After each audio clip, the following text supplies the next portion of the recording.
Hi, this is Jen with Cherry Tree Beads, and today I'm going to show you how to make these freshwater pearl hoop earrings. So for these, you only need three things. You need the hoops, you need the slider rondelles, and you need the freshwater pearls. So for the ones that we're going to make right now, these are a 60 millimeter hoop. These are a 50 millimeter. We also have a 40 and a 30 if you'd like them even smaller. 60 is the largest that we have.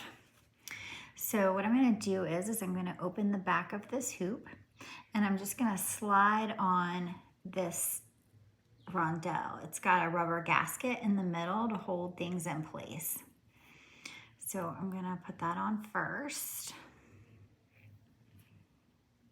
And you can place that wherever you like. And then just put your pearls on.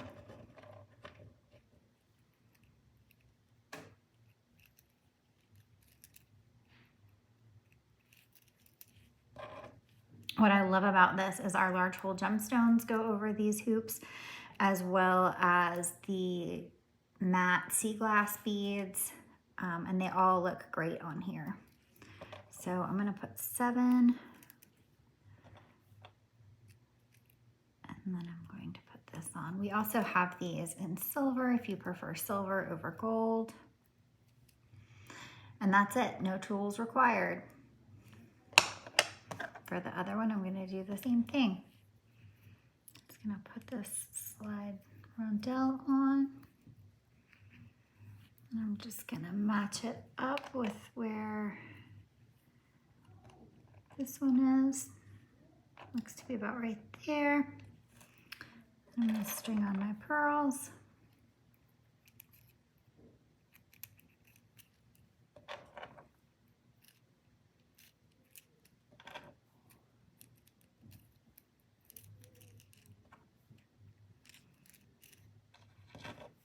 Then I'm going to string on the rondelle.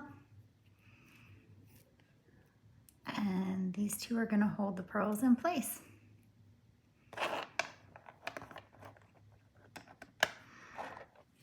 All the supplies can be found at cherrytreebeads.com. Thanks so much for watching.